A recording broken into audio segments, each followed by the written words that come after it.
Theme 9: The Industrial Revolution.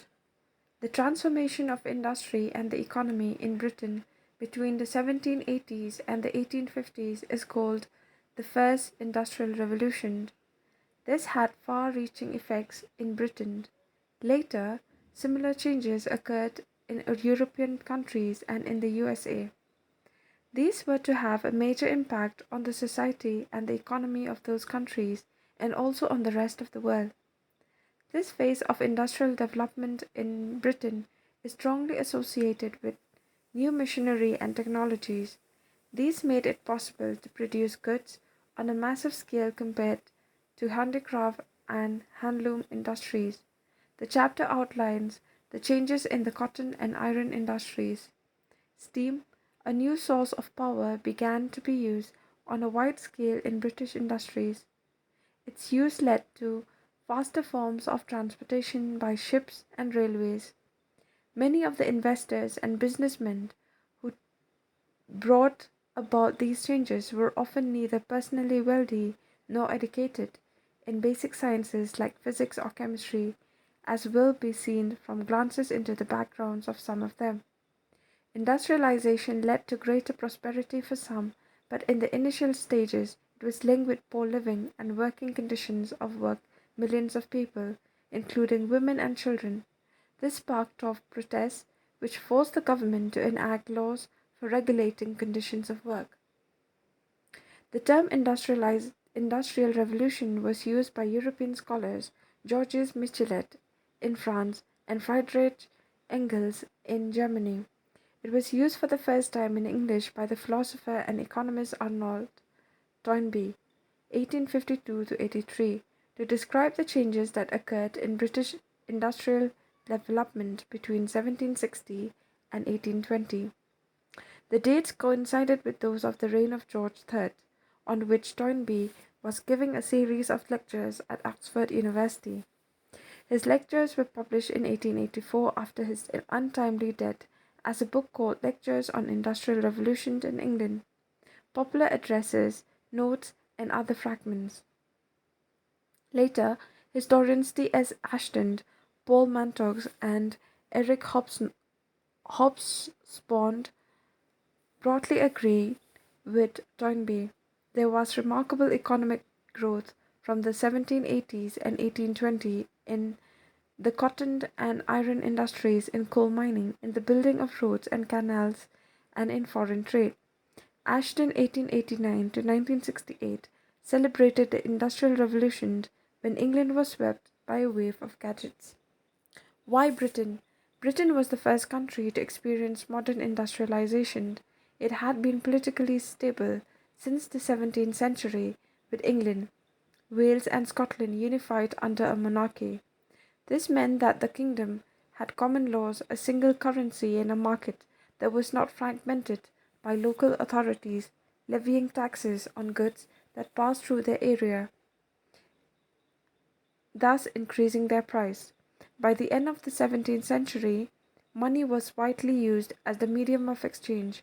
By then, a large section of the people received their income in the form of wages and salaries rather than in goods. This gave people a wider choice for ways to spend their earnings and expanded the market for the sale of goods. In the 18th century, England had been through a major economic change, later described as the agricultural revolution. This was the process by which bigger landlords had brought up small farms near their own properties and enclosed the village common lands, thus creating very large estates and increasing food production. This forced landless farmers and those who had lived by grazing animals on the common lands to search for jobs elsewhere. Most of them went to nearby towns. Towns, trade, and finance. From the 18th century, many towns in Europe were growing in area and in population.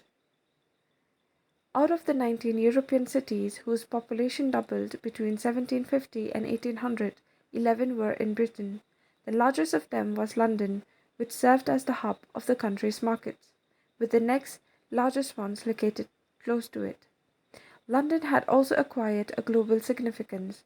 By 18th century, the center of global trade had shifted from the Mediterranean ports of Italy and France to the Atlantic ports of Holland and Britain. Still later, London replaced Amsterdam as the principal source of loans for international trade. London also became the center of triangular trade network that drew in England, Africa, and the West Indies. The companies trading in America and Asia also had their offices in London. In England, the movement of goods between markets was helped by a good network of rivers and an indented coastline with sheltered bays. Until the spread of railways, transport by waterways was cheaper and faster than by land. As early as 1724, English rivers provided some 1,160 miles of navigable water, and except for mountainous areas, most places in the country were within 15 miles of a river. Since all the navigable sections of English rivers flow into the sea, cargo on river vessels was easily transferred to coastal ships called coasters. By 1800, at least 100,000 soldiers worked on the coasters. The center of the country's financial system was the Bank of England, founded in 1694.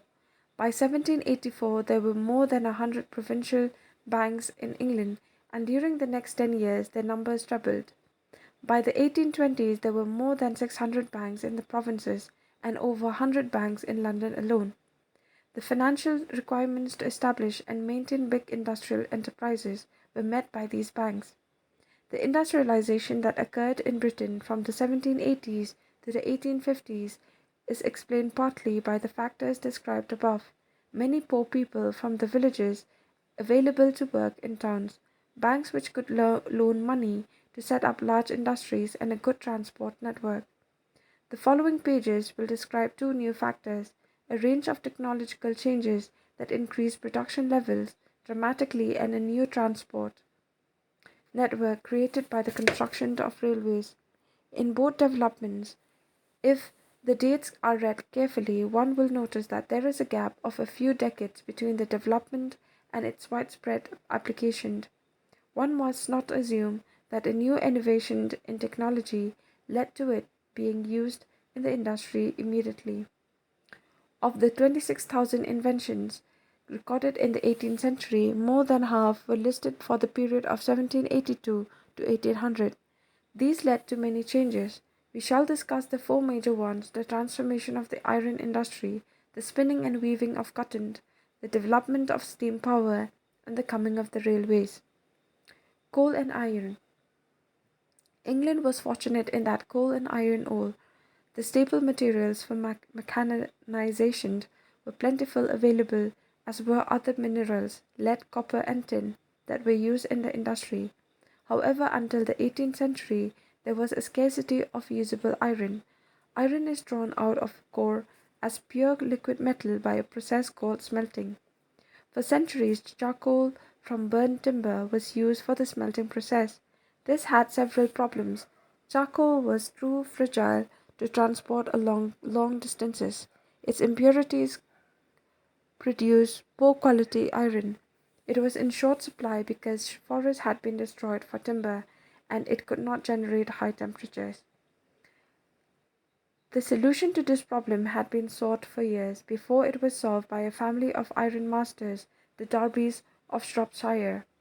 In the course of a half century, 3 generations of this family, grandfather, father, and son, all called Abraham Darby, brought about a revolution in the metallurgical industry. It began with an invention in 1709 by the first Abraham Darby, 1677 to 1717. This was a blast furnace that would use coke, which could generate high temperatures. Coke was derived from coal by removing the sulfur and impurities. This invention meant that furnaces no longer had to depend on charcoal. The melted iron that emerged from these furnaces permitted finer and larger castings than before. The process was further refined by more inventions. The second Derby, 1711 to 68, developed wrought iron from pig iron. Henry Cort, 1740 to 1823, designed the puddling furnace in which molten iron could be rid of impurities, and the rolling mill, which used steam power to roll purified iron into bars. It now became possible to produce a broader range of iron products. The durability of iron made it better material than wood for everyday items and for machinery.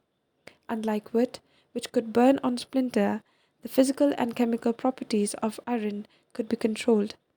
In the 1770s, John Wilkinson (1728 to 1808) made the first iron chairs, vats for breweries and distilleries, and iron pipes for all sizes. In 1779, the Third Derby (1750 to 91) built the first iron bridge in the world. In Coalbrookdale, spanning the river Severn, Wilkinson used cast iron for the first time to make water pipes, 40 miles of it for the water supply of Paris. The iron industry then came to be concentrated in specific regions as integrated units of coal mining and iron smelting. Britain was lucky in possessing excellent coking coal and high-grade iron ore in the same basins or even the same seams. These basins were also close to the ports. There were 5 coastal coalfields which could deliver their products almost straight into ships. Since the coalfields were near to the coast, shipbuilding increased and as did the shipping trade. The British iron industry quadrupled its output between 1800 and 1830, and its product was the cheapest in Europe. In 1820, a ton of pig iron needed 8 tons of coal to make it, but by 1850, it could be produced by using only 2 tons.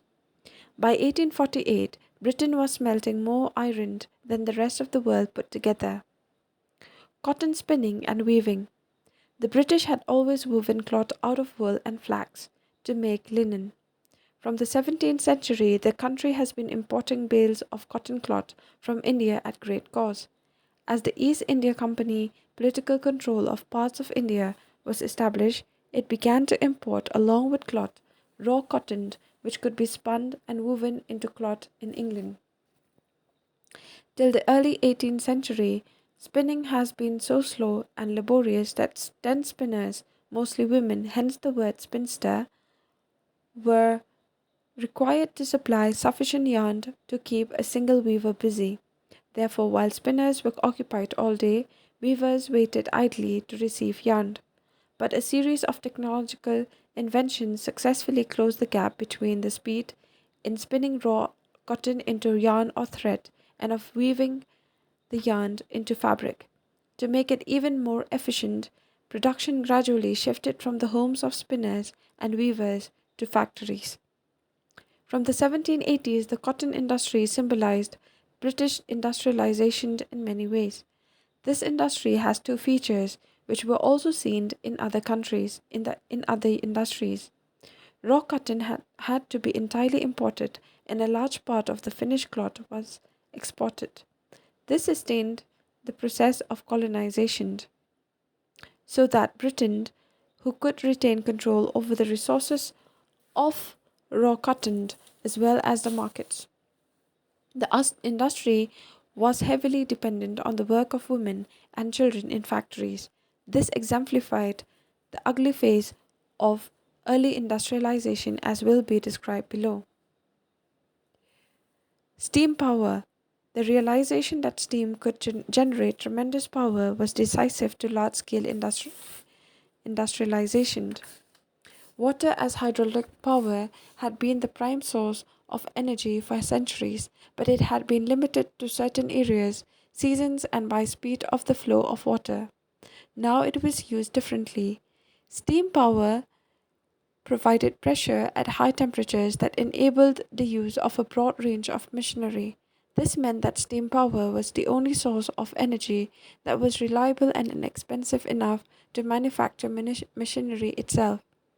Steam power was first used in mining industries. As the demand for coal and metals expanded, efforts to obtain them from ever deeper mines intensified. Flooding in mines was a serious problem. Thomas Savery, 1650 to 1715, built a model steam engine called the Miner's Friend in 1698 to drain mines. These engines work slowly in shallow depths, and the boiler burst under too much pressure. Another steam engine was built by Thomas Newcomen, 1663 to 1729. In 1712, this had the major defect of losing energy due to continuous cooling of the condensing cylinder. The steam engine has been used only in coal mines until James Watt, 1736 to 1819, developed his machine in 1769. Watt's invention converted the steam engine from being a mere pump into a prime mover capable of providing energy to power machines in factories. Backed by the welding manufacturer Matthew Boulton, Watt created the Soho Foundry in Birmingham in 1775.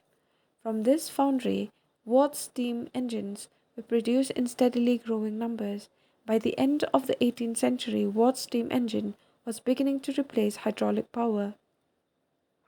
After 1800, steam engine technology was further developed with the use of lighter, stronger metals, the manufacture of more accurate machine tools, and spread of better scientific knowledge. In 1840, British steam engines were generating more than 70% of European horsepower. Canals and railways. Canals were initially built to transport coal to cities. This was because the bulk and weight of coal made its transport by road much slower and more expensive than by barges on canals. The demand for coal as industrial energy and for heating and lighting homes in cities grew constantly. The making of the first English canal, the Worsley Canal, by James Brindley, had no other purpose than to carry coal from the coal deposits at Worsley to that city after the canal was completed. The price of coal fell by half. Canals were usually built by big landowners to increase the value of mines, quarries, or forests on their lands. The confluence of canals created marketing centers in new towns. The city of Birmingham, for example, owed its growth to its position at the heart of a canal connecting London, the Bristol Channel, and the Mersey and Humber rivers. From 1760 to 1790, 25 new canal building projects were begun. In the period known as the Canal Mania, from 1788 to 1796, there were another 46 new projects, and over the next 60 years, more than 4,000 miles of canal were built. The first steam locomotive, Stephenson's rocket, appeared in 1814. Railway emerged as a new means of transportation that was available throughout the year, both cheap and fast to carry passengers and goods. They combined two inventions, the iron track, which replaced the wooden track in 1760s, and haulage along it by steam engine. The invention of the railways took the entire process of industrialization to the second stage. In 1801, Richard Trevithick, 1771 to 1833, had devised an engine called the Puffing Devil that pulled trucks around the mine where he worked in Cornwall. In 1814, the railway engineer George Stephenson, 1781 to 1848, constructed a locomotive called the Blucher that could pull a weight of 30 tons up a hill at 4 meters per hour. The first 4 miles per hour. The first railway line connected the cities of Stockton and Darlington in 1825, a distance of 9 miles, was completed in 2 hours at speeds of 24 kilometers per hour, 15 miles per hour. And the next railway line connected Liverpool and Manchester in 1830. Within 20 years, speeds of 30 to 50 miles an hour were usual. In the 1830s, the use of canals revealed several problems. The congestion of vessels made movement slow on certain stretches of canals, and frost, flood, or drought limited the time of their use. The railways now appeared as a convenient alternative. About 6,000 miles of railway was opened in Britain between 1830 and 1850, most of it in 2 short bursts. During the Little Railway Mania of 1833 to 37, 1400 miles of line was built, and during the Bigger Mania of 1844 to 47, another 9,500 miles of line was sanctioned. They used vast amount of coal and iron, employed large number of workers and boosted activity in construction and public works industry. Most of England had been connected by railway by 1850. Who were the inventors? It is interesting to find out who the individuals were who brought about these changes. Few of them were trained scientists. Education in basic sciences like physics or chemistry was extremely limited until the late 19th century, well after the technological invention described above. Since these breakthroughs did not require a full knowledge of the laws of physics or chemistry on which they were based, advances could be and were made by brilliant but intuitive thinkers and persistent experimenters. They were helped by the fact that England had certain features which European countries did not. Dozens of scientific journals and published papers of scientific societies appeared in England between 1760 and 1800. There was a widespread thirst for knowledge even in the smaller towns. This was met by activities of the Society of Arts, founded in 1754 by traveling lecturers, or in coffee houses that multiplied through the 18th century. Most inventions were more of the product of determination, interest, curiosity, even luck, than the application of scientific knowledge. Some investors in the cotton industry, like John Kay and James Hargreaves, were familiar with the skills of weaving and carpentry. Richard Arkwright, however, was a barber and wig maker. Samuel Crompton was not technically skilled, and Edmund Cartwright studied literature, medicine, and agriculture, initially wished to become a clergyman, and knew little of mechanics.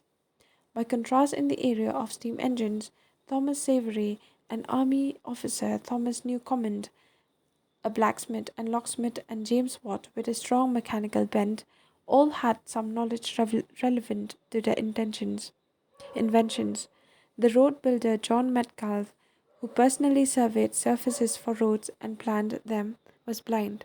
The canal builder James Brindley was almost illiterate, with much poor spelling that he could never spell the word navigation, but he had tremendous powers of memory, imagination, and concentration.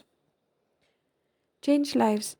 In these years, therefore, it was possible for individuals with talent to bring about revolutionary changes. Similarly, there were rich individuals who took risks and invested money in industries in the hope that profits that could be made and that their money would multiply. In most cases, this money capital did multiply. Wealth in the form of goods, incomes, services, knowledge, and productive efficiency did increase dramatically. There was at the same time a massive negative human cost. This was evident in broken families, new addresses, degraded cities, and appalling working conditions in factories. The number of cities in England with a population of over 50,000 grew from 2 in 1750 to 29 in 1850. This pace of growth was not matched with the provision of adequate housing, sanitation, or clean water for the rapidly growing urban population. Newcomers were forced to live in overcrowded slums in the congested central areas of town near factories, while the rich inhabitants escaped by shifting to homes in the suburbs where the air was cleaner and the water safe to drink. The workers. A survey in 1842 revealed that the average lifespan of workers was lower than that of any social group in cities. It was 15 years in Birmingham, 17 in Manchester, 21 in Derby. More people died, and died at a younger age, in the new industrial cities than in the villages they had come from. Half the children failed to survive beyond the age of 5. The increase of the population of cities were because of immigrants rather than by an increase in the number of children born to families who already lived there.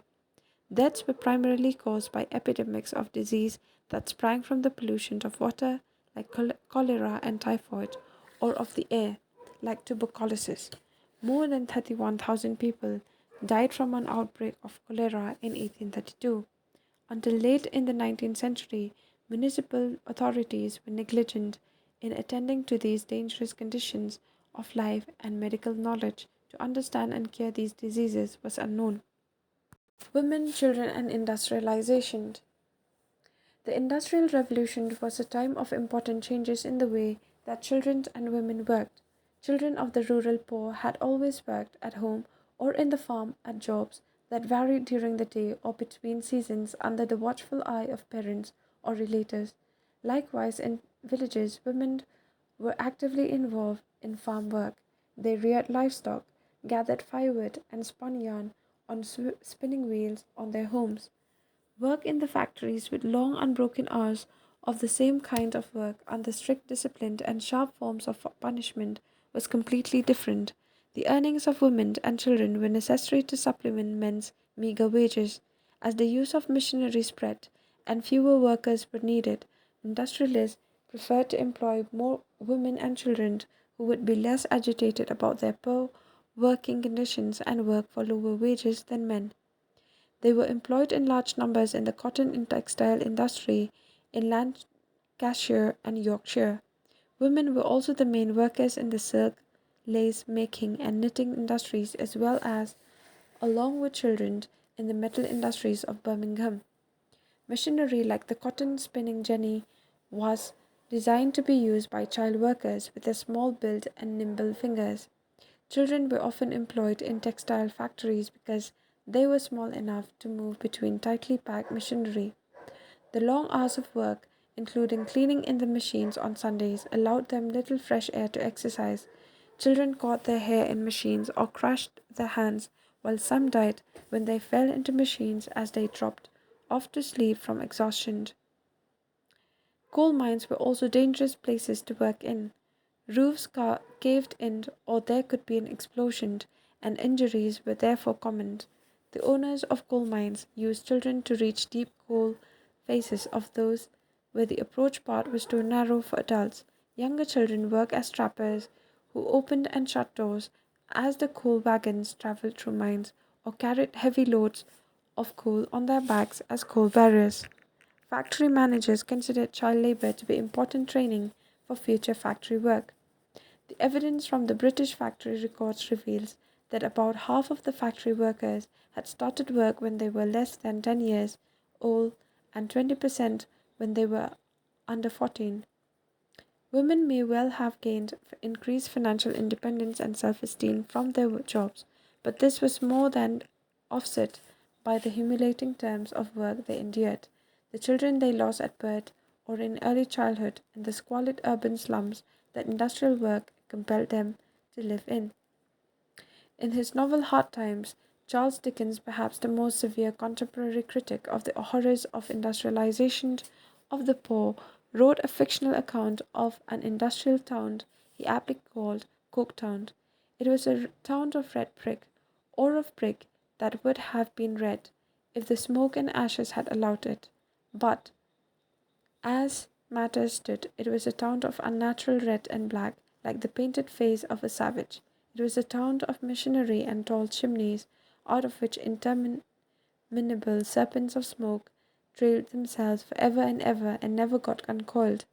It had a black canal in it, and a river that ran purple with ill-smelling dye, and vast piles of building full of windows where there was a rattling and trembling all day long, and where the piston of the steam engine worked monotonously up and down like the head of an elephant in a store of melancholy madness.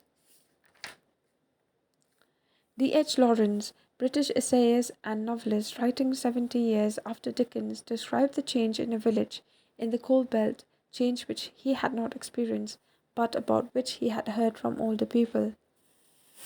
Eastwood must have been a tiny village at the beginning of the 19th century, a small place of cottages and fragmentary rows of little four-roomed miners' dwellings, the homes of the old colliers.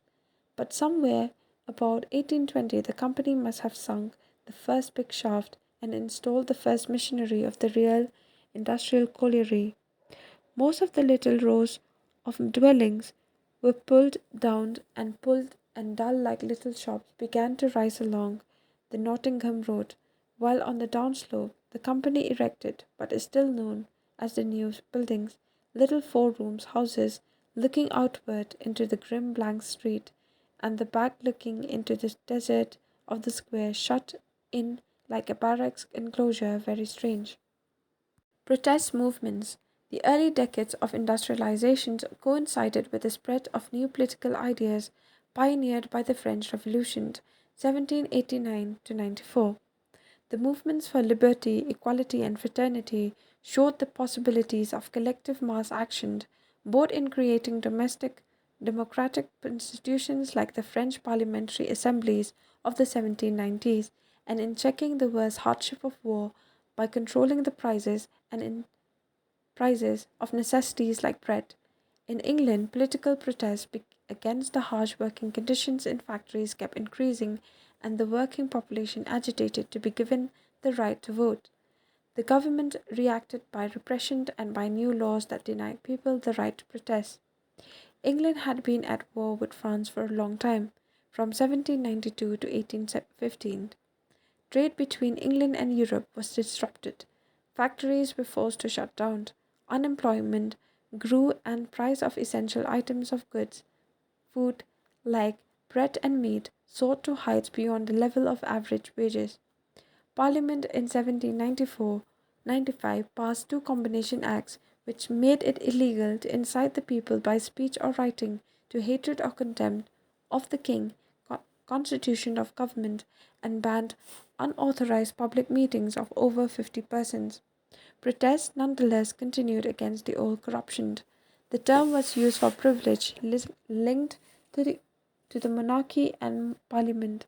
Members of parliament, landowners, manufacturers, and professionals were opposed to giving the working population the right to vote. They supported the Corn Laws, which prevented the import of cheaper food until prices in Britain had risen to a certain level. As workers flooded towns and factories, they expressed their anger and frustration in numerous forms of protest. They were, there were bread or food riots throughout the country from the 1790s onwards. Bread was the staple item in the diet of the poor, and its price governed their standard of living.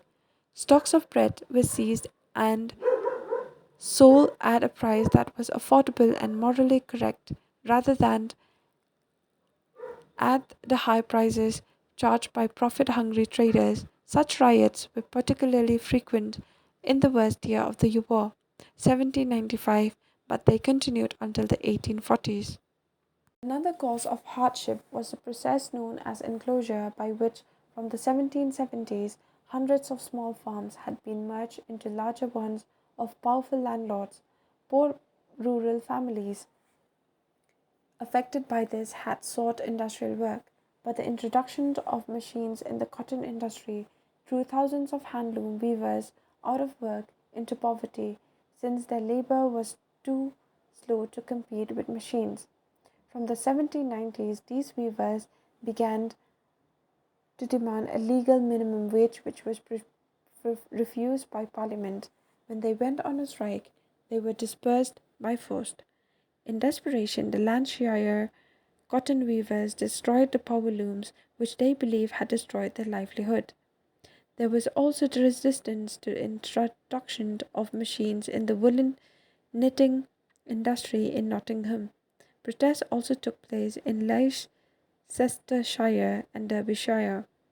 In Yorkshire, shearing frames were destroyed by croppers who had traditionally sheared sheep by hand. In the riots of 1830, farm labourers found their jobs threatened by the new threshing machines that separated the grain from the husk. The rioters smashed these machines.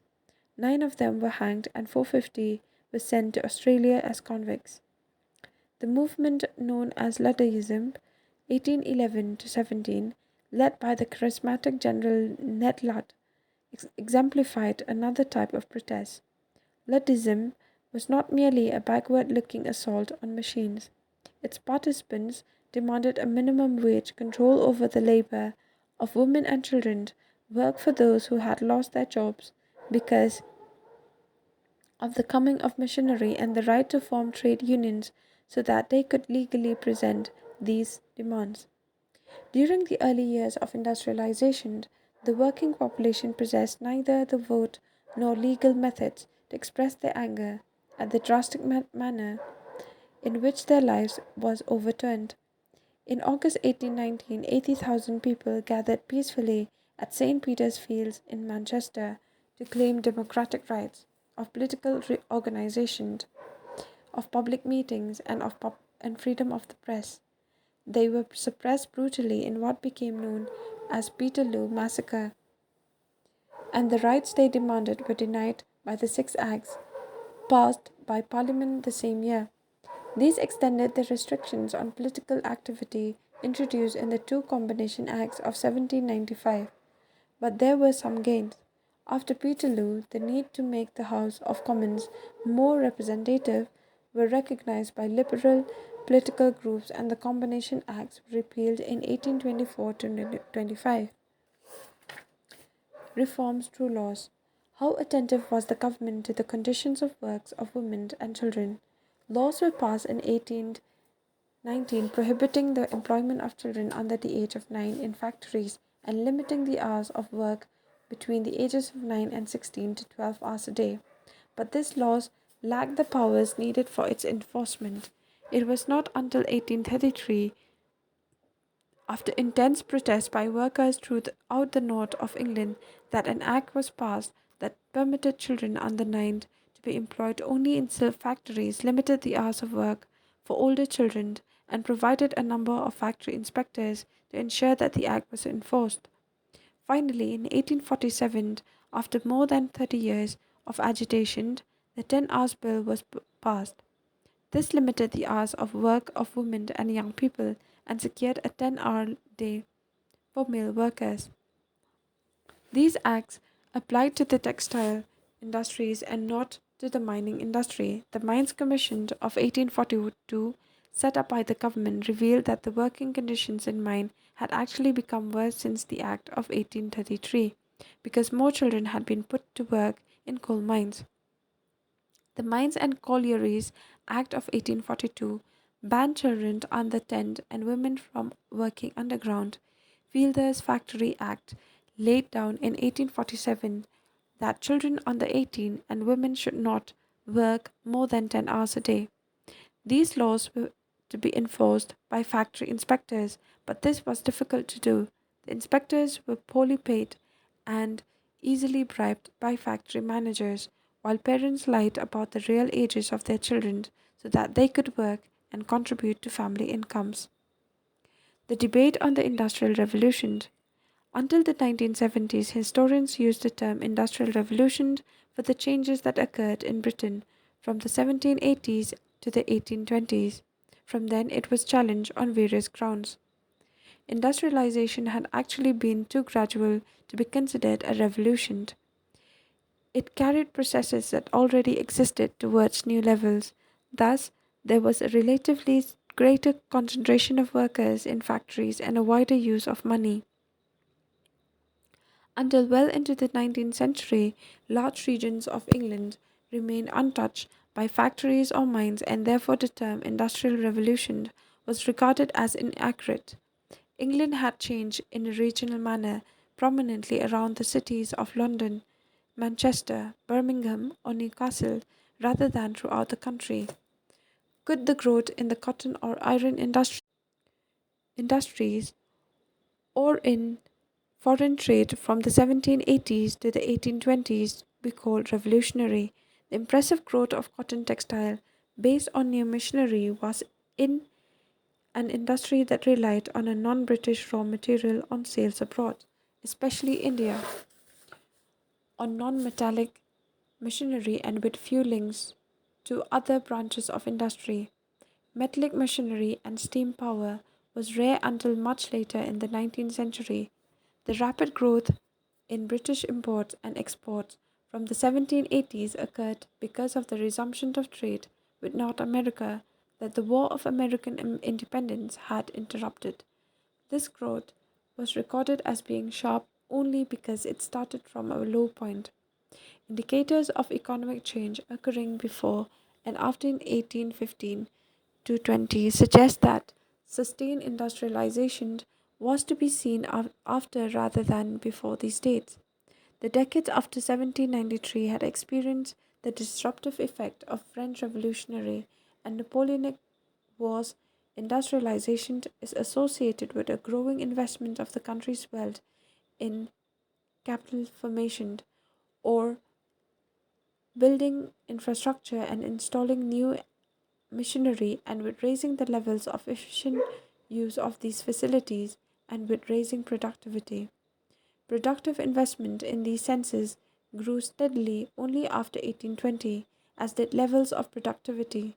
The cotton, iron, and engineering industries had accounted for less than half of the industrial output until the 1840s. Technical progress was not limited to these branches, but was visible in other branches too, like agricultural processing and pottery. In searching for an answer as to why British growth may have been faster after 1815 than before, historians have pointed out to the fact that from 1760s to 1815, Britain tried to do two things simultaneously: to industrialize and to fight wars in Europe, North America, and India, and it may possibly have failed with one. Britain was at war for 36 out of 60 years from 1760. Capital that was borrowed was used to fight the wars rather than invested. As much as 35% of the cost of the war was met by taxing people's income. Workers were transferred out of factories and farms to the army. Food prices rose so sharply that the poor had little money left for buying consumer goods. Napoleon's policies of blockade and British reaction to them closed the European continent, the destination for more than half of British exports, to British traders. The word industrial, used with the word revolution, is too limited. The transformation extended beyond the economic or industrial sphere and into society and gave prominence to two classes: the bourgeois and the new class of proletarian laborers in towns and in the countryside. In 1851, visitors thronged the great exhibition at the specially constructed Crystal Palace in London to view the achievements of British industry. At that time, half the population was living in towns, but of the workers in towns, as many were in handicraft units as in factories. From the 1850s, the proportion of people living in urban areas went up dramatically, and most of these were workers in industry, the working class. Only 20% of Britain's workforce now lived in rural areas. This was a far more rapid rate of industrialization than had been witnessed in the other European countries. In his detailed study of British industry, the historian A.E. Musson had suggested that there are good grounds for regarding the period 1850 to 1914 as that in which the Industrial Revolution really occurred on a massive scale, transforming the whole economy and society much more widely and deeply than the earlier changes had done.